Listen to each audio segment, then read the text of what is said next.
உங்களுடன் ஸ்டாலின் ஒரு ட்ராமா பண்ணுறாங்க. யார் கூடங்க இருக்கீங்க நீங்கள்? தமிழ்நாட்டில் 8 கோடி பேரில் எவன் கூட ஸ்டாலின் இருக்கார்? உங்களுடன் ஸ்டாலின் இப்போ யார் கூட இருக்கீங்க நீங்கள்? இந்த மக்கள் அவதிப்படுறாங்களே விவசாயிகள், அவங்க கூட இருக்கீங்களா?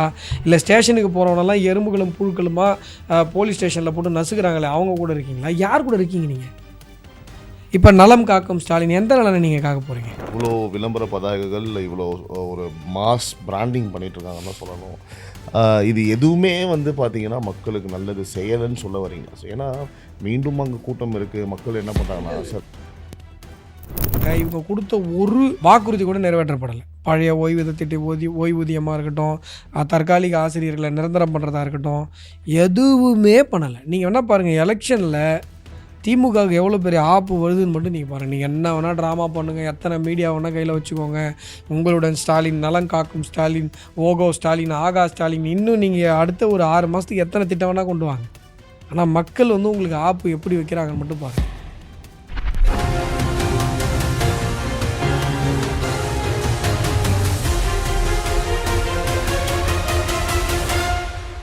This video is sponsored by Epic Toyota, the new landmark of Anna Salai. Ram Aether, Chennai. Premium electric scooters. Experience the future today. PSM Hyundai, Mylapore, Chennai. Fast Track. Celebrating 25 years of excellence. Download your Fast Track app now. Kun Volkswagen, Chennai, Pondicherry and Bangalore. Cresco Cars, leading dealers of Maruti Suzuki. வணக்கம் and welcome to Times of Republic's Times talk with C P Naveen, editor and publisher Times of Republic. இன்று நம்மளுடைய podcast ஷோவில் இணைந்திருக்கும் ஒரு முக்கிய விருந்தினர், மரியாதைக்குரிய திரு அஸ்வத்தமன் அவர்களை வரவேற்கிறோம். வணக்கம். 2016ஆம் ஆண்டில் அஸ்வத்தமன் பாஜக தமிழ்நாட்டின் சட்டப்பிரிவின் மாநில செயலராக திருமதி தமிழிசை சவுந்தரராஜன் அவர்களால் நியமிக்கப்பட்டார். பின்னர் 2018ஆம் ஆண்டு மாநில செய்தி தொடர்பாளராக நியமிக்கப்பட்டார். 2022 மே மாதம் திரு அண்ணாமலை அவர்கள் திரு அஸ்வத்தமன் அவர்களை தமிழ்நாடு பாஜகவின் மாநில செயலாளராகவும் கடலூர் மாவட்ட பார்வையாளராகவும் நியமித்தார். ரொம்ப மகிழ்ச்சி அண்ணா. ஃபஸ்ட்டு உங்களை இன்டர்வியூ பண்ணுறது ரொம்ப மனசுக்கு நிறைவாக இருக்குது. தமிழகத்தின் தற்போதைய அரசியல் சூழல் குறித்து, அதாவது அதிமுக திமுக பொதுவாக ஃபஸ்ட்டு ஒரு கேள்வி இருந்தால் ஆரம்பிச்சிடலான்னு, தற்போதைய சூழல் குறித்து திரு அஸ்வத்தமன் அவர்களுடைய கருத்து என்னென்னா? 4.5 ஆண்டுகள் திமுகவினுடைய ஆட்சியில் மிக மோசமான ஒரு சூழ்நிலைக்கு தமிழகம் சென்று விட்டது. நீங்கள் பார்த்தீங்கன்னா, நான் இப்போ இன்றைக்கி கூட என்னுடைய அறிக்கை, காவல் நிலையங்கள் எல்லாம் கட்ட பஞ்சாயத்து நிலையங்களாக மாறிவிட்டது. இன்றைக்கி வந்திருக்குங்கண்ணா. ரொம்ப ஒரு வருத்தத்துக்கு ஒரு விஷயம். இது தமிழகம் முழுவதும் பேசு பொருளாக, தலைப்புச் செய்தியாக, இது ரொம்ப தீவிரமாக டிஸ்கஸ் பண்ணப்பட வேண்டிய ஒரு விஷயம். இளைஞர்கள் மத்தியில், சிந்தனையாளர்கள் மத்தியில், ஆக்டிவிஸ்ட்டுங்க மத்தியில். ஏன் அப்படின்னா, இது அரசியல் தாண்டி அரசியலமைப்பையே பாதிக்கிற ஒரு விஷயம். இப்போ நீங்கள் ஸ்டேஷன் போகிறீங்க, நீங்கள் ஒருத்தர் மேலே கம்ப்ளைண்ட் பண்ணுறீங்க, உங்களையே அடித்து தரையில் உட்கார வச்சா உங்களுக்கு எப்படி இருக்கும்?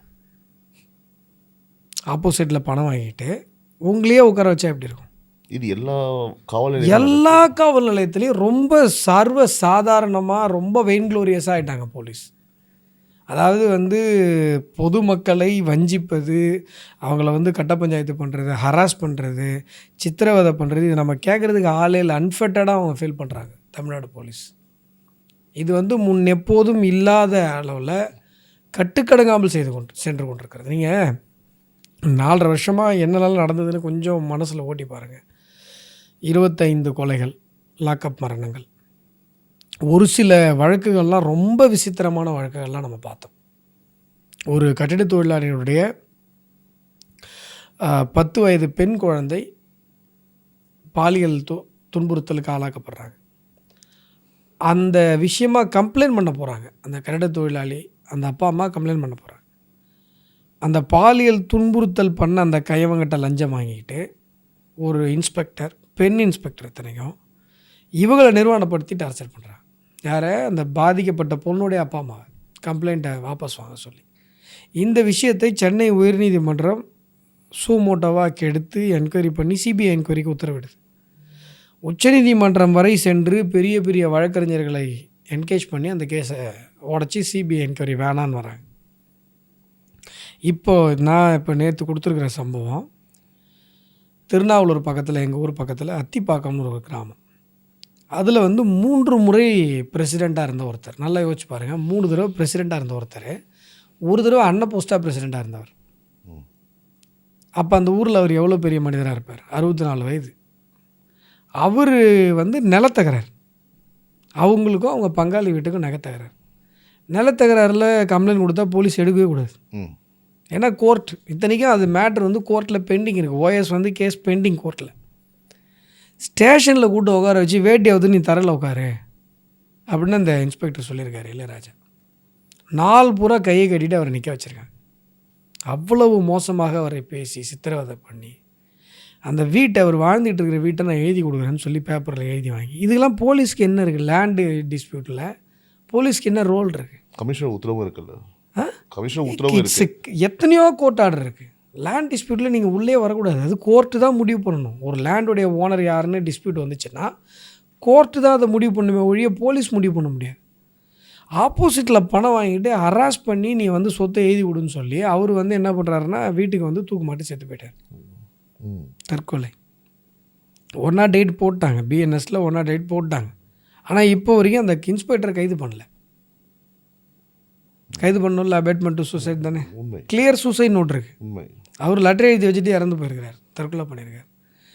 இப்போது நல்லா யோசிச்சு பாருங்கள், இந்த திருப்புவனம் சிவகங்கை மாவட்டத்தில் அந்த அஜித்குமார் அடிச்சே கொண்டாங்க இல்லைங்களா, அது நடந்து அந்த வடு மாறுவதற்குள்ளாக இப்படி ஒரு சம்பவம். அப்போ காவல்துறைக்கு கொஞ்சம் கூட அச்ச உணர்வு வரலன்னு தானே அர்த்தம். இப்போ அந்த அஜித்குமாரை அடித்து கொன்று ஒரு பிரச்சனை ஆச்சு. அது தமிழகம் முழுவதும் மிகப்பெரிய ஒரு பிரளயத்தை, ஒரு மிகப்பெரிய ஒரு ஆதங்கத்தை தமிழகம் முழுவதும் மக்களுக்கு ஏற்படுத்திச்சு. அதில் என்ன மெசேஜ் எடுத்துக்கிட்டாங்க தமிழ்நாடு போலீஸ்? அப்போ எவ்வளோ இருமாப்பு பாருங்கள். ஒரு ஊராட்சி மன்ற தலைவரை கூட்டு வந்து ஒரு நாள் பூரா வச்சு சித்திரவதை பண்ணி அவர் மனம் உடைந்து தற்கொலை பண்ணிக்கூடிய அளவிற்கு அவரை தற்கொலைக்கு தூண்டுவதற்கு காவல்துறைக்கு மனம் வருகிறது அப்படின்னு சொன்னான். இப்போ அந்த அஜித்குமார் சம்பவத்துக்கு முன்னாடி தஞ்சாவூர் பக்கத்தில் ஒரு பையனை கொண்டு வந்து என்கொயரி பண்ணுறாங்க, ஒரு இளைஞனை கொண்டு வந்து என்கொயரி பண்ணுறாங்க. அவன் மேலே கம்ப்ளைண்ட் கொடுத்தவன் வாபஸ் வாங்கிட்டான். புரியுதுங்களா? என்ன காரணம்? என்ன காரணம்? ஏதோ ஒரு பக்கத்து வீட்டுக்கு சண்டைங்க. அதாவது என்னென்னா, அந்த பையனுடைய அப்பா வந்து டாஸ்மார்க் சாராயத்தெல்லாம் பிளாக்ல விற்பாங்கல்ல, அது மாதிரி விற்கிற ஒருத்தர் தான் கம்ப்ளைண்ட். அதனால தான் போலீஸ் உடனே போய் அந்த கம்ப்ளைண்ட் எடுக்குது. ஏன்னா எல்லாம் கூட்டாளிங்கல்ல. அந்த பையன் இருக்கான் பாருங்க, அந்த பையனுடைய அப்பாவும் அவர் கூட போய் அந்த கம்ப்ளைண்ட்டுக்கு வேலையெல்லாம் போகிறார். எங்கள் அக்கா தங்கச்சி கல்யாணம் பண்ணோம், நீ இனிமேல் இந்த சரக்கு விற்கிறதுக்கெலாம் எங்கள் அப்பாவை கூப்பிடாதுன்னு அவன் வீட்டில் போய் பேசுகிறான். இதுதான் விஷயம். வாய் தகராறு, எல்லா உறவினர்கள் தான் வாய் தகராறு, சண்டை. போய் கம்ப்ளைண்ட் பண்ணுறாங்க. கம்ப்ளைண்ட் பண்ண உடனே இந்த இன்ஸ்பெக்டர் என்ன பண்ணுறாங்கன்னா அவனை தூக்கி உள்ளே வைக்கிறேன்ன உடனே காம்ப்ரமைஸ் ஆகிட்டாங்க. கம்ப்ளைண்ட்டு வாபஸ் வாங்கிட்டாங்க. கம்ப்ளைண்ட்டை நீ என்னடா வாபஸ் வாங்குறதுன்னு அவனுக்கு 2 அப்பு. அப்புறம் இந்த பையனை தூக்கிட்டு வந்து இல்லை நான் அவனை கேஸ் போட்டு உள்ளே வச்சே தீருவேன் அப்படின்னு சொல்லி. நல்லா யோசிச்சு பாருங்கள், இந்த சினிமாலாம் காட்டுவாங்கல்ல, ஒரு அருவாள் எடுத்துகிட்டு வந்து அவன் கையில் கொடுத்து ஃபோட்டோ எடுக்க சொல்கிறான். ஸ்டேஷன்லே கத்தியோடு இருந்தான், ஆயுதத்தோட ஸ்டேஷன்லேயே வரப்பான் அவன். புரியுதுங்களா? எஃப்ஐஆர் போட்டு உள்ளே தள்ளுறன உடனே அவனுடைய சகோதரிகள் 2 பேர் வந்து எங்களுக்கு கல்யாணம் ஆக போகுது, அதுக்கு தான் அவன் போய் ஆக்சுவலாக பேசினான், இப்போ போய் அவனை உள்ளே அனுப்பிட்டிங்கன்னா எங்களோட வாழ்க்கையே வீணாக போயிடும். ஒரு பொண்ணு டிஎன்பிசி ஆஸ்பிரண்ட்டு. இவங்க 2 பேர் போய் ஸ்டேஷனில் வந்து இது பண்ணுறாங்க. எவ்வளோ போராடி பார்க்குறாங்க, ஒன்றும் நடக்கலை. விஷம் குடிச்சிட்றாங்க. 2 பேரும் விஷம் குடிச்சிட்றாங்க ஸ்டேஷனில். நல்லா யோசிச்சு பாருங்கள், விஷம் குடித்து அந்த 2 உயிர் தத்தளிச்சிட்டு இருக்கு. அந்த போலீஸ் ஸ்டேஷனில் ஒரு பயலும் ஆம்புலன்ஸ் கூட ஃபோன் பண்ணல, செத்தா சாவடின்னு விட்றாங்க. அப்புறம் அந்த ஸ்டேஷனுக்கு வந்தவன் இருப்பான் பார்த்தீங்களா, கம்ப்ளைண்ட்டுக்கோ எதுக்கோ, அவங்க வந்து பாவம் பார்த்தா அவங்க ஆம்புலன்ஸுக்கு ஃபோன் பண்ணி 2 பேரையும் ஹாஸ்பிட்டலுக்கு கூட்டு போய் ஒருத்தங்க செத்து போயிட்டாங்க. அந்த ஒரு சகோதரி இறந்துட்டாங்க. இதெல்லாம் பெரிய லெவலில் வெளியில் வந்த மாதிரியே தெரியல. ஏன்னா மீடியா தான் இப்போ இந்த விஷயமே சொல்கிறேங்க. இப்போ இவர் இந்த அத்திப்பாக்கத்தில் இந்த ஊராட்சி மன்ற தலைவர், முன்னாள் ஊராட்சி மன்ற தலைவர் நைனா, அவர் இறந்து போய் 3 நாள் ஆகுது. நான் ஒருத்தன் தானே கத்திட்டு கிடக்கிறேன். ஊடகங்கள் வந்து எதை செய்தி ஆக்கணுமோ அதை செய்தி ஆக்கிறது இல்லை. ஊடகங்கள் வந்து பெண்ணுடைய கட்டுப்பாட்டில் இருக்குது. பெண் எதை எழுதி கொடுக்குதோ அதை தான் ஊடகம் எழுதும். இங்கே வந்து எது விவாதமாக்கப்படணுமோ இது எல்லாம் அரசியலுக்காக கிடையாது. இது வந்து அரசியலமைப்பு சட்டத்தினுடைய அடிப்படையே கேள்விக்குறியாக்குற ஒரு விஷயம். அதுக்கு தான் நம்ம ஆதங்கப்படுறோம். நீங்கள் இந்தியன் கான்ஸ்டியூஷனுடைய சிறப்பம்சம் என்ன? நீங்கள் உலகத்தில் மேக்னா கார்ட்டாலாம் படிச்சிருப்பீங்க. உலகத்தில் எந்த ஒரு அரசியல் தத்துவம், அரசியலமைப்பு சட்டம் இதனுடைய அடிப்படையெல்லாம் பாருங்கள். ஒரு அரசன் அல்லது அரசு, அந்த அரசினுடைய அதிகாரத்திலேருந்து அந்த சட்டம் ஆரம்பிக்கும், பவர்லேருந்து ஆரம்பிக்கும். ரைட்ஸ்லேருந்து ஆரம்பிக்கிறது நம்மளுடைய இந்தியன் கான்ஸ்டியூஷன். மக்களுக்காக அடிப்படை உரிமை, ஃபண்டமெண்டல் ரைட்டு. அந்த ஃபண்டமெண்டல் ரைட்டுக்காக ஒரு வெல்ஃபேர் கவர்மெண்ட்டு, அந்த வெல்ஃபேர் கவர்மெண்ட்டுக்கு ஒரு எக்ஸிக்யூட்டிவ். ஃபண்டமெண்டல் ரைட்டை ஏதாவது பிரச்சனை வந்துச்சுன்னா காப்பாற்றுறதுக்காக judiciary. Very purpose of formation of high court and supreme கோர்ட்டே ஃபண்டமெண்டல் ரைட்டை பாதுகாக்கிறது தான். இந்த கேஸெல்லாம் வந்து ஹைகோர்ட் வந்து சூமோட்டோவாக எடுக்கணும். நீதிமன்றங்கள் வந்து பல நேரங்களில் வந்து எதற்காக இந்த அமைப்பு உருவாக்கப்பட்டதுங்கிறதே வந்து சமயத்தில் நம்ம ஞாபகப்படுத்த வேண்டியதாக இருக்குது. இதெல்லாம் யாரும் போய் கேஸ் போட்டு அதுக்கப்புறம் உள்ளே வரதெல்லாம் கிடையாது. நீதிமன்றங்கள் இது சூமோட்டோவாக எடுக்கணும், ஃபண்டமெண்டல் ரைட். இப்போ நான் போய் பேசுகிறதுக்கு நான் இருக்கேன், நான் இல்லைனாலும் நீதிமன்றத்துக்கு அந்த கடமை இருக்குல்ல, புரியுதுங்களா? அது ஒரு பக்கம். இந்த மாதிரி காவல் நிலையத்தினுடைய போலீஸ் ஹராஸ்மெண்ட்ஸ் அப்படிங்கிறது கான்ஸ்டிடியூஷனுடைய பேஸை ஆட்டி பார்க்குற ஒரு விஷயம். இது 5 வருஷத்துக்கான விஷயம் இல்லை, 50-60 வருஷம் நம்முடைய கான்ஸ்டிடியூஷன், நம்முடைய ஃபண்டமெண்டல் ரைட். நீங்கள் இதே இப்போ இந்த திருநாவலூர் சொல்கிறேன்ல, பக்கத்தில் திருவண்ணநல்லூர் போலீஸ் ஸ்டேஷனில் கார்ட்டூனிஸ்ட் வருமா கேள்விப்பட்டிருக்கீங்களா? திருமாவளவன் மேலே கார்ட்டூன் போட்டு அவர் மேலாம் கேஸ் ஆச்சு. ஒரு பையன் கத்தியால் குத்த வரான். நல்ல இது இப்போ போன மாதம் அதுக்கு பக்கத்து ஸ்டேஷன், இந்த ஸ்டேஷனுக்கு பக்கத்து ஸ்டேஷன், கத்தியால் ஒரு பையன் குத்த வரான். உங்களை எப்போ ஒருத்தன் கத்தியால் குத்த வரான், இந்த 2 பசங்க தடுத்து நிறுத்திடுறானுங்க. டேடா கத்திலாம் வச்சுருக்க, எனக்கு தடுத்து நிறுத்திடுறாங்க. அதை வீடியோவும் இருக்குது, அவன் கத்தியோடு வந்தது வீடியோவும் இருக்குது. போலீஸ் ஸ்டேஷனில் போய் கம்ப்ளைண்ட் பண்ணால் கத்தியோடு வந்தான் பாருங்கள், கஞ்சா அடிச்சுட்டு ஒருத்தன். அவங்ககிட்ட ஒரு கம்ப்ளைண்ட்டை வாங்கிட்டு, சார் அவனு தான் சார் உங்கள் மேலே கம்ப்ளைண்ட் கொடுத்துருக்கான், போட்டால் 2த்துக்கு தான் சார் எஃப்ஐஆர் போடணும் அப்படிங்கிறான் இன்ஸ்பெக்டர். எப்படி சார்? இப்போ எனக்கு ஒரு சின்ன டவுட் சார். இதை மட்டும் முடிச்சுக்கிறேன். 2 பேர் மேலே எஃப்ஐஆர் போட்டாங்க. கார்ட்டூனிஸ்ட் மேலே ஹெவி செக்ஷனு. இது கத்தி குத்து வந்து தப்பிச்சார் பாருங்க, அவர் மேலே கத்தியை தூக்கிட்டு வந்தான் பாருங்க, அவன் மேலே நார்மல் செக்ஷன். சார் இப்போ இந்த நீங்கள் சொல்லுங்கள் சார், இப்போ இதெல்லாம் சொல்கிறீங்க, மக்கள் கேட்கும்போது இப்போ நடக்குதான்னு வியூவர்ஸ்லாம் பார்ப்பாங்க இல்லையா? பட் இதையும் தெளிவுபடுத்துங்க, எப்படி இந்த தைரியம் போகிறது, என்ன காரணம், இதை யார் கண்ட்ரோல் பண்ணணும்? லாஸ்ட்டு நீங்கள் போலீஸ் டிபார்ட்மெண்ட் யார் கையில் இருக்குது? முதலமைச்சர் கையில் தான் இருக்குது. முதலமைச்சர் என்ன பண்ணுறாரு?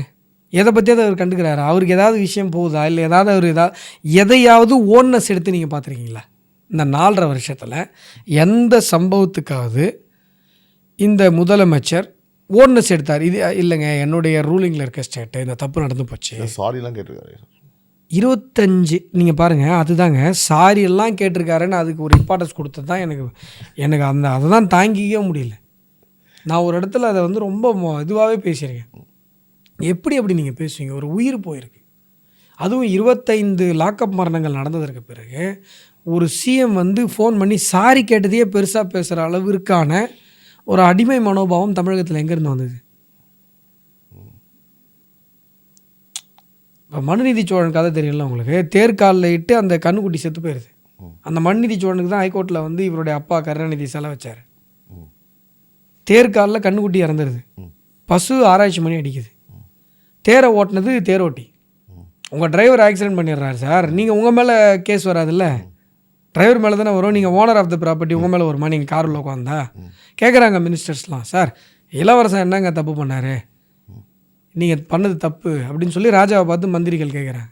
அதுக்கு அந்த ராஜா சொல்கிறாரு, தன்னுடைய கன்றை இழந்து அந்த பசு படுகிற வேதனையை ஒரு மன்னனாக என்னுடைய மகனை இளவரசனை இழந்து நான் அனுபவிக்க வேண்டும்.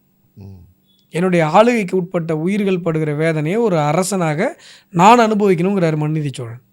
அதுக்கு தான் மன்நீதி சோழனுக்கு கருணாநிதி செலவு வச்சார். நீங்கள் வந்து ஒரு உயிர் போயிருக்கு, அதுவும் 25 பேர் செத்ததுக்கப்புறம் நான் சாரி கேட்டேன், பெரிய விஷயம்னா என்னங்க அவ்வளோ திமிரு எங்கேருந்துங்க வருது உங்களுக்கு? அந்த சாரி கூட எலெக்ஷன் நெருங்கினால தானா? இல்லை, நீங்கள் சாரி கேட்டதை ஒரு பெரிய விஷயமா பேசுகிறீங்க பார்த்தீங்களா? அது எலெக்ஷனுக்காக இருக்கட்டும், எதுவாக வேணா இருக்கட்டும். இப்போ ஒன்றும் இல்லை, இந்த மத்திய பிரதேசத்தில் ஒரு பட்டியல் சமூக இளைஞர், ஒரு மனநிலை பாதிக்கப்பட்டவர் மேலே ஒருத்தன் சிறுநீர் கழிச்சு அவரை அவமானப்படுத்துகிறான். அந்த வீடியோ வந்தது சமூக வலைதளத்தில். அதன் பிறகு வந்து அவர் காலை போய் பாத பூஜை பண்ணார். மத்திய பிரதேசத்தினுடைய பாஜக சிஎம் சிவராஜ் சிங் சௌகான் அவர்கள் பாத பூஜை பண்ணார். அவசியமே இல்லையே, அக்யூஸ்ட் அரெஸ்ட் பண்ணியாச்சு. அக்யூஸ்டாக அரெஸ்ட் பண்ணியாச்சு, எஸ்டி கேஸ் போட்டாச்சு, என்ன அது ப்ரொசீஜர் போயிட்டுருக்கு. ஆனால் அந்த ஓன்னஸ் இருக்குல்ல, என்னுடைய ஆளுகைக்கு உட்பட்ட இடத்துல ஒரு பட்டியல் சமூக இளைஞனுக்கு இப்படிப்பட்ட ஒரு அநியாயம் நடந்திருக்கு.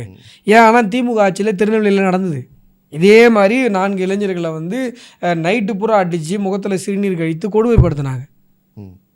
சிஎம் என்ன பண்ணார்?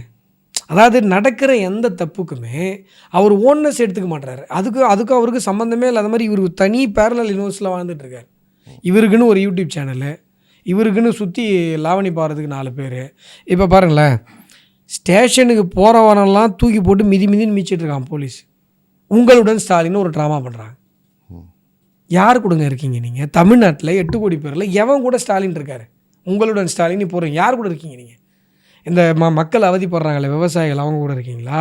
இல்லை ஸ்டேஷனுக்கு போகிறவனெல்லாம் எறும்புகளும் புழுக்களுமா போலீஸ் ஸ்டேஷனில் போட்டு நசுக்கிறாங்களே அவங்க கூட இருக்கீங்களா? யார் கூட இருக்கீங்க நீங்கள்? இப்போ நலம் காக்கும் ஸ்டாலின் எந்த நலனை நீங்கள் காக்க போகிறீங்க? யோசிச்சு பாருங்கள், எந்த நலனை நீங்கள் காக்க போகிறீங்க? நீங்கள் கவர்மெண்ட் ஹாஸ்பிட்டல்ஸ் எப்படி சார் இருக்குது? நீங்கள் ஒரு மண்டபத்தை எடுத்து மெடிக்கல் கேம்ப் நடத்தி போட்டு அது வந்து நலம் காக்கும் ஸ்டாலினா? ஒரு கவர்மெண்ட், நீங்கள் உங்களால் ஒரு கவர்மெண்ட் ஹாஸ்பிட்டலில் போய் அட்மிட் ஆக முடிஞ்சதா? நலம் காக்கும் ஸ்டாலின்னா நீங்கள் இந்த மெடிக்கல் ஸ்கீம் தானே சொல்கிறீங்க. நீங்கள் உங்களுக்கு இப்போ ஒரு உடம்பு சரியில்லை, ஆன்ஜியோ பண்ணணும், நீங்கள் கவர்மெண்ட் காலேஜுக்கு, இது கவர்மெண்ட் ஹாஸ்பிட்டலுக்கு உங்களால் போக முடிஞ்சதா? நீங்கள் சென்ட்ரலில் பாருங்கள், சுஷ்மா ஸ்வராஜ் இருக்காங்க, ஜெட்லி இருந்தார், இவங்கெல்லாம் எங்கே ட்ரீட்மெண்ட் எடுத்துக்கிட்டாங்க? மத்திய அரசு மருத்துவமனையில், எய்ம்ஸில். நீங்கள் ராஜீவ்காந்தியில் போய் அட்மிட் ஆயிருந்தீங்கன்னா நான் கைத்தட்டி பாராட்டியிருப்பேன். இப்போ நலம் காக்கும் ஸ்டாலின் எந்த நலனை யாரோட நலன் நீங்கள் காக்க போகிறீங்க? எனக்கு தெரிஞ்சு நீங்கள் நலம் காத்தது யாருடைய நலனை காத்தீங்கன்னா உதயநிதி ஸ்டாலினோட நலனை காத்தீங்க. வேறு தமிழ்நாட்டில் யாருடைய நலம் உங்களால் காப்பாற்றப்பட்டது? இப்போ இது நீங்கள் சொல்கிறத பார்த்தா சார், இவ்வளோ விளம்பர பதாகைகள், இவ்வளோ ஒரு மாஸ் பிராண்டிங் பண்ணிகிட்ருக்காங்கன்னு தான் சொல்லணும். இது எதுவுமே வந்து பார்த்தீங்கன்னா மக்களுக்கு நல்லது செய்யலைன்னு சொல்ல வரீங்களா சார்? ஏன்னா மீண்டும் அங்கே கூட்டம் இருக்குது, மக்கள் என்ன பண்ணுறாங்க? இல்லை மக்கள் எங்கே கூட்டம் இருக்குது? திமுக மீட்டிங்கு யாரும் வரவே மாட்டாங்க. இல்லை அந்த நான் சொல்கிறது மீட்டிங்கில் சார், அந்த மண்டபத்தில் இப்போ பிடிச்சி அந்த எல்லா டிபார்ட்மெண்ட்டையும் ஒரே இடத்துல இணைச்சு இப்போ மக்கள் என்ன பார்க்குறாங்கன்னா திமுக பண்ணுதோ அதிமுக பண்ணுதோ நம்மளுக்கு வேலை மிச்சம்டா, வேலை நடக்குதா? அதுதான் சார் நான் கேட்குறேன், நடக்குதான்னு. அதுதானே கேள்வி. இப்போ சார் நீங்கள் நல்லா புரிஞ்சுக்கோங்க சார், நல்ல ஒரு அட்மினிஸ்ட்ரேஷன் இருந்தது அப்படின்னு சொன்னால் நீங்கள் மண்டபத்தில் உங்கள் குறையெல்லாம் சொல்லுங்கள் அப்படின்னா கூட்டம் வரக்கூடாது சார். Correct sir. நீங்கள் முதல்வன் படம் பார்த்தீங்களா? அடுத்த கேள்வி அதான். முதல்வன் படம் பார்த்தீங்களா? பார்த்தேன் சார். பார்த்தீங்களா? கிளைமேக்ஸ் என்ன அந்த படத்தில் ஞாபகம் இருக்கா உங்களுக்கு? முதல்வன் படத்தில் ஒரு புகார் பெட்டின்னு ஒன்று வைப்பாங்க. கண்ணாடியில் ஒரு புகார் பெட்டி, உங்கள் வீட்டுக்கு உங்கள் தெரு அந்த புகார் பெட்டி இருக்கும், எந்த புகார்னாலும் முதலமைச்சருடைய கவனத்துக்கே வரும் அப்படின்னு. கடைசி கிளைமேக்ஸில் அந்த புகார் பெட்டியில் ஒரு பூ வந்து விழும். அப்போ என்னன்னா அந்த புகாரே இல்லையா. அதுதான் நல்லாச்சு, வெல்ஃபேர் கவர்மெண்ட். அது சினிமானால அது ஒரு டெபிக்ஷன் சொல்கிறேன் நான். இங்கே நீங்கள் வந்து மண்டபத்தில் கூடுறீங்க, மக்களெல்லாம் வந்து புகாராக தள்ளுறாங்கன்னா அப்போ 4 வருஷமாக நீங்கள் ஒன்றுமே பண்ணலன்னு தானே சார் அர்த்தம். மண்டே பெட்டிஷனில் ஒன்றும் நடக்கலை, கலெக்டர் ஆஃபீஸில் விஏஓ மக்களை மதிக்கலை, சர்வேரு அளக்கிறதுக்கு சர்வேர் வரமாட்டான் சார். இப்போ என்ன நடக்குது தமிழ்நாட்டில் நினைக்கிறீங்க சார்? நீங்கள் ஒரு லேண்டை வாங்குறீங்க, அளக்கிறதுக்கு பணம் கட்டுறீங்க, சர்வேரை வர வச்சுருங்க பார்ப்போம். சாதாரணமான ஒரு விஷயம். நீங்கள் ஒன்றும் இல்லை, ஒரு சர்டிஃபிகேட்டுக்கு எவ்வளோ லஞ்சம் கேட்குறான் தெரியுங்களா? அதான் நான் சொல்லியிருந்தேன், இடபிள்யூஎஸ் சர்டிஃபிகேட்டுக்கு 8000 22,000 வரைக்கும் லஞ்சம் கேட்குறான் கொடுக்கறதுக்கு, சர்டிஃபிகேட் கொடுக்குறது. எங்கே பார்த்தாலும் லஞ்சம் தலைவிரிச்சு ஆடுது, கேட்குறதுக்கு ஆள் இல்லை.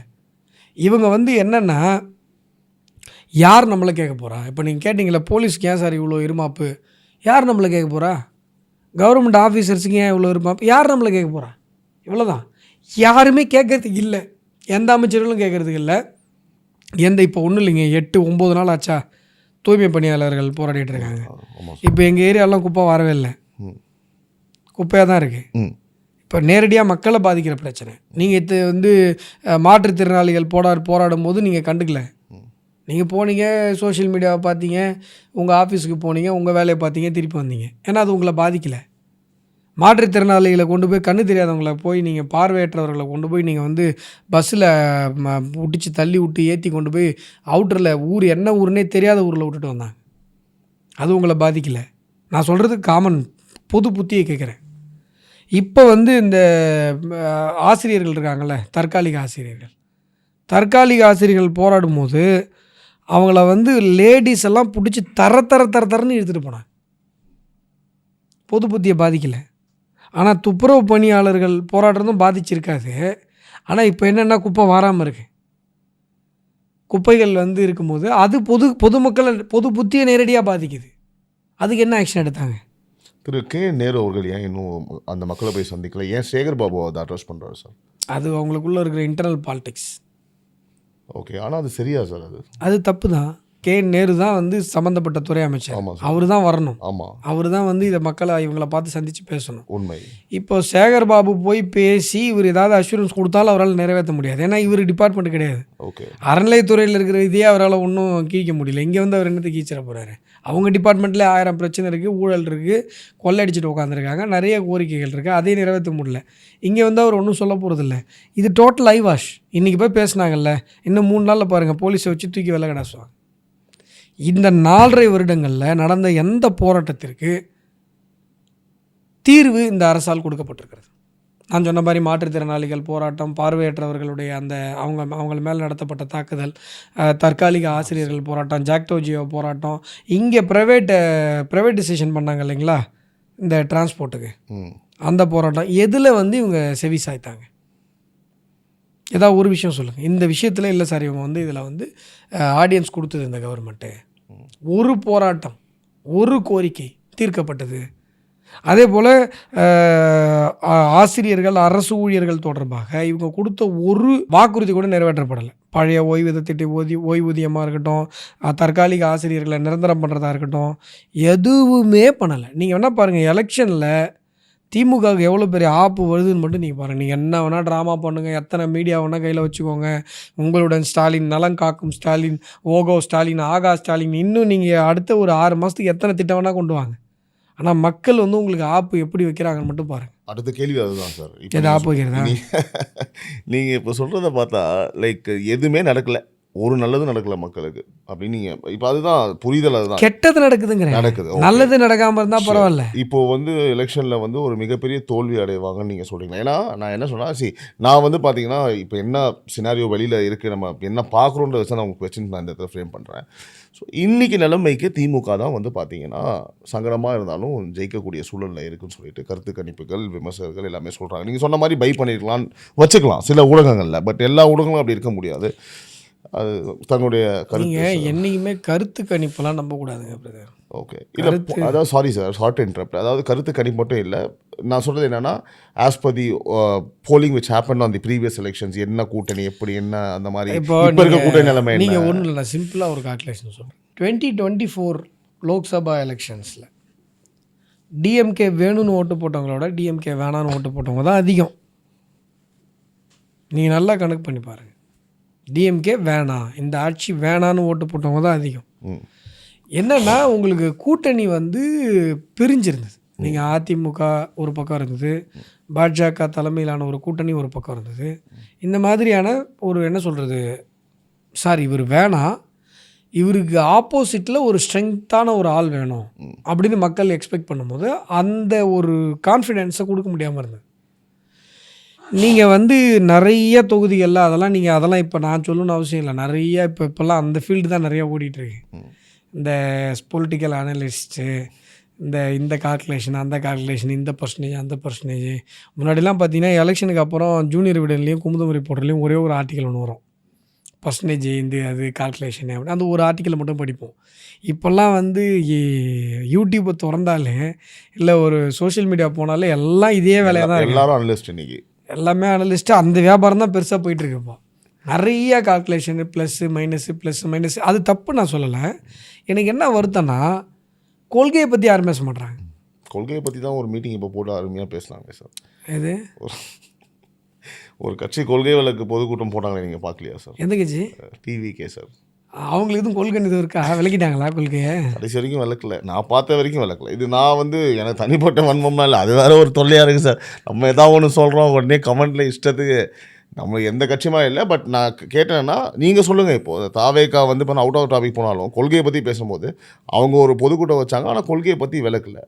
இப்போ ஆண்டவன் நான் கேள்வி கேட்டேன், தாவேக்கா பற்றியான உங்களோட கருத்து என்ன, இந்த எலெக்ஷனில் என்ன மாற்றத்தை கொண்டு வரப்போம்? நீங்கள் தாவேக்கான்றது முதல்ல இப்போ இந்த ஒரு பையன் ஸ்டாண்டப் காம்பில் சொன்ன இன்ஃப்ளூயன்சர் மார்க்கெட்டிங் அது பார்ட்டி இல்லை அப்படின்னு சொல்லி ஒரு ரீல் ஒன்று ட்ரெண்ட் ஆச்சு. அதுபடி தான் வந்து தாவேக்கா. அதாவது வந்து நீங்கள் தமிழக வெற்றி கழகம் அர்த்தம் என்ன? தமிழக வெற்றி கழகம் ஏங்க இப்போ திமுக திராவிட முன்னேற்ற கழகம் இல்லாத ஒரு இனவாதமாக இருந்தாலும் அதை முன்னேற்றம்னு சொல்லி அவங்க ஒரு கொள்கை வச்சுருக்காங்க, திராவிட முன்னேற்ற கழகம். திராவிட முன்னேற்ற கழகம் வந்து திராவிடத்தை அவங்க சரியாக முன்னேற்றலாம், மறுமலர்ச்சி திமுக, மறுமலர்ச்சி திராவிட முன்னேற்ற கழகம், சரி சார். அண்ணா திராவிட முன்னேற்ற கழகம். அண்ணா எந்த திராவிடத்தை குறிப்பிட்டாரோ அந்த திராவிடத்தை அந்த கொள்கையின் அடிப்படையில் அண்ணா திராவிட, அகில இந்திய அண்ணா திராவிட முன்னேற்றம். இப்படி ஒவ்வொரு பாரதிய ஜனதா கட்சின்னா நாங்கள் ஒரு இன்டர்னல் ஹியூமனிசம்னு ஒரு கொள்கை வச்சுருக்கோம், பாரதிய ஜனங்களுக்கான ஒரு கட்சி, பீப்புள்ஸ் பார்ட்டி. இப்படி ஒன்றுக்கு ஒரு மீனிங் இருக்குல்ல. தமிழக வெற்றி கழகம் என்ன அர்த்தம் சொல்லுங்க? அவங்க தான் சொல்கிறாங்க சார் எல்லாருக்கும் எல்லாம். ஆட நீங்கள் வேற விஜய்னா வெற்றிங்க, கொள்கையும் கிடையாது. ஒரு ஜெயிக்கிறது எப்படிங்க கொள்கையாக இருக்க முடியும்? தமிழக வெற்றி கழகம், வெற்றி எப்படி கொள்கையாக இருக்க முடியும்? Okay, it's a policy. Okay. So அந்த கட்சியோட பேருக்கான டெஃபினிஷனே வந்து லாஜிக் ஒன்றும் அவ்வளோதான். நீங்கள் ஒன்றும் இல்லைங்க. நீங்கள் வந்து பெருந்தலைவர் காமராஜர், அஞ்சலை அம்மாள், கடலூர் அஞ்சலை அம்மாள், இன்னும் 2-3 பேனர் வச்சுருந்தாங்களே, ஈவராமசாமி வச்சுருந்தாங்க, எல்லாமே இருக்குது சார் அதில். அம்பேத்கர். ஆஹா, நீங்கள் வந்து கம்யூனிட்டிக்கு ஒன்று. இவங்களுடைய அந்த சிந்தனை எவ்வளோ சுருங்கி போயிருக்கு பாருங்க சார். எனக்கு ஒரு சந்தேகம் சார். இப்போ அது என்ன, நான் என்ன கேட்குறேன், இப்படி பார்க்கலாமா சார்? அதாவது அவங்க வச்சுருக்காங்க, அவங்க என்ன சொல்கிறாங்கன்னா, நீ ஏன் கெட்டதை பார்க்குற? இப்போ பெரியாரை எடுத்துட்டாலும் பெரியாரோட சில சித்தாந்தங்கள்லாம் வந்து பார்த்தா தவறான விஷயம் தான், நாங்களுக்கு அது தேவை கிடையாது, அதை தவிர்த்து நாங்கள் இதை மட்டும் எடுத்துக்கிறோம். எது நல்ல விஷயம்? ஈவராமசாமியில் என்ன நல்லது இருக்குன்னு எடுத்துப்பேன். எதையா ஒரு நல்லது காட்ட இருந்தாலும் வாழ்க்கையில் ஒரு நல்லது சார், ஈவராமசாமியுடைய வாழ்க்கையில் இந்த நல்லதை நான் எடுத்துக்கிட்டேன் அப்படின்னு எந்த நல்லதை எடுத்துப்பீங்க? சமூக நீதிக்கு எதிரானவர், பெண் விடுதலைக்கு எதிரானவர். அவர் வாழ்க்கையில் இதெல்லாம் எந்த தத்துவத்தையும் அவர் ஃபாலோ பண்ணது கிடையாது. நீங்களாக அவர் வந்து போய் சேர்ந்ததுக்கப்புறம் இதெல்லாம் அவர் பேசினாருன்னு பில்டப் பண்ணுறீங்க. இப்போது மகாகவி பாரதியோடைய வாழ்க்கை எடுத்துக்கோங்க. பெண் விடுதலைக்கு மகாகவி பாரதி பேசின மாதிரி வேறு யாரும் பேசலை. மகாகவி பாரதியினுடைய வாழ்க்கையை எடுத்துக்கிட்டாங்கன்னா கூட அந்த வாழ்க்கை சொல்லுகிற செய்தி பெண் விடுதலை. மகாகவி பாரதி படத்தில் ஒரு காட்சி ஒன்று வரும். தேசிய காங்கிரஸ் மாநாட்டுக்கு வந்து மகாகவி பாரதி போய் கலந்துக்கிறார். வங்காளத்தில் நடக்கிற காங்கிரஸ் பேரியக்கத்து மாநாட்டில் பார்த்துட்டு சகோதரி நிவேதிதையை சந்திக்கிறார். நீ வந்து உன்னுடைய மனைவியை கூப்பிட்டு வரலையா அப்படின்னு கேட்குறாங்க. அதுக்கு வந்து பாரதி என்ன சொல்கிறாருன்னா, அவள் பெண் தானே, அவள் வந்து இந்த காங்கிரஸ் மாநாட்டுக்கு வந்து என்ன பண்ண போகிறா, நீ ஆண் தானே, நீ வந்து என்ன பண்ணிட்ட அப்படின்னு சொல்லி நிவேதிதை கேட்பாங்க. அவருக்கு வந்து அப்படியே தூக்கி போட்டு மிதித்த மாதிரி ஒரு ஃபீலிங் மகாகவி பாரதி. அதுக்கப்புறம் தான் பெண் விடுதலை பற்றின அந்த ஷிஃப்ட் எல்லாமே. வீட்டுக்கு வந்து தன்னுடைய மனைவிகிட்ட மன்னிப்பு கேட்குறாரு. நான் வந்து இவ்வளோ நாள் அறியாமையில் இருந்துட்டேன், சகோதரி நிவேதிதை தான் எனக்கு வந்து அந்த ஒரு விஷயத்தை, எத்தனை நாள் நான் வந்து உன்னை திட்டிருக்கேன், எவ்வளோ வருத்தப்படுற மாதிரி நான் உன்னை பேசியிருக்கேன், என்னை மன்னிச்சிரு அப்படின்னு சொல்லி. அதற்கு பிறகு அந்த மனிதனுடைய வாழ்க்கை தருகிற செய்தி பெண் விடுதலை. நீங்கள் பாரதியோடைய புகைப்படங்கள்லாம் பார்த்தீங்கன்னா அவருடைய நண்பர்கள், அவங்களுடைய பொண்ணுங்க, 2 பொண்ணுங்க, மனைவியை உட்கார வச்சுட்டு பொண்ணுங்களை உட்கார வச்சு நின்றுட்டுருப்பார். வேறு ஆண்கள் அந்த குரூப் ஃபோட்டோவில் இருப்பாங்க. இதெல்லாம் அவருடைய காலத்தில் யோசிச்சு கூட பார்க்க முடியும். மனைவியினுடைய தோளில் கை வச்சு ரோட்டில் நடந்து போனால் ஐயோ என்ன இப்படி நடந்து, அப்படி இருந்த ஒரு ஊரில் பெண் குழந்தைங்களை வந்து சரிநிகர் சமானமாக வளர்த்தார் சார். பெண் விடுதலை பேசினார், வாழ்ந்தும் காட்டினார். ஈவராமசாமி வாழ்ந்து காட்டாரா பெண் விடுதலையே? சொல்லவா? உங்களுடைய அந்த நிகழ்ச்சிக்குன்னு ஒரு தராதரம் இருக்குது, சொல்லிடவா என்ன நல்லா பண்ணாருன்னு? அவர் மனைவி எப்படி நடத்தினார், 2வது மனைவி எப்படி நடத்தினார், எந்த வயசில் 2வது கல்யாணம் பண்ணாருன்றதெல்லாம் விட்டுருங்க, அது ஊருக்கே தெரிஞ்ச விஷயம். முதல் மனைவி என்ன பண்ணார், அவருடைய வாழ்நாளில் என்ன என்ன என்ன சொல்லியிருக்காரு. அவர் வந்து விலை மாதுக்களோட உல்லாசமாக இருப்பார், அவங்க மனைவி வந்து சமைச்சு எடுத்துகிட்டு வந்து கொடுக்கணும். பெண் விடுதலை புரியுதா உங்களுக்கு? சமைச்சு எடுத்துகிட்டு வந்து அவங்க கொடுக்கணும், என்ன பெண் விடுதலை? இது வந்து அவர் சார்ந்தவங்க எழுதின புக்கு. ஏதோ சங்கியோ இல்லை கம்யூனிஸ்டோ இல்லை வேற யாரோ போட்ட புக்கு கிடையாது. திராவிடத்தை சார்ந்தவர்கள் எழுதின புத்தகத்தில் இருக்கிற அவருடைய வாழ்க்கை. அவர் ஒரு மைனராக வாழ்ந்தார். மைனராக நீ வாழு, இதுவாக வாழு. உன் ஒய்ஃபை சமைச்சு எடுத்து வந்து கூட சொல்லியிருக்கேன்.